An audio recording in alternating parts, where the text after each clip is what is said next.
Let's start with the facts. Globally, over 1 in 8 people live with a mental health disorder. Anxiety, depression, burnout, trauma. These challenges are more common than most of us realize, but access to mental health care is still limited.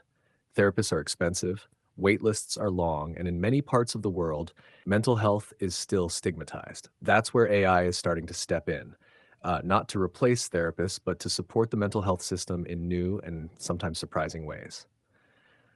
One way AI is helping is through virtual companions and chatbots.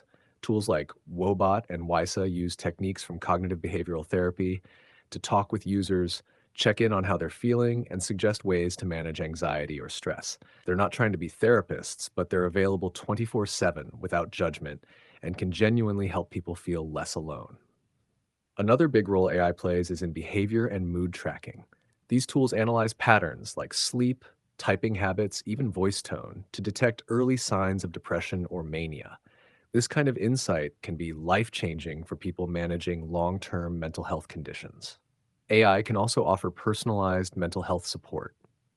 Over time, it learns your habits and preferences and tailors suggestions, like recommending a mindfulness exercise, journaling prompt, or breathing technique based on what you respond to best. In more urgent situations, AI is being used for crisis prevention.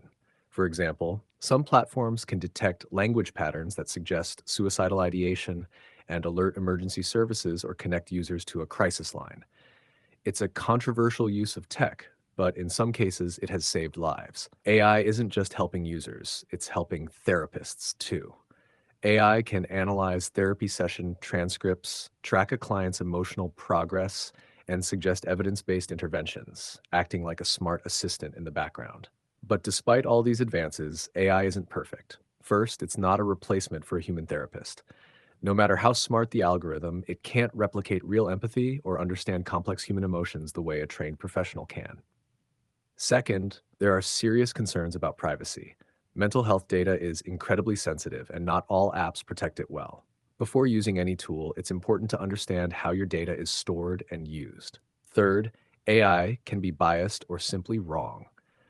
If the data it's trained on isn't diverse or inclusive, it might misread symptoms or offer poor advice.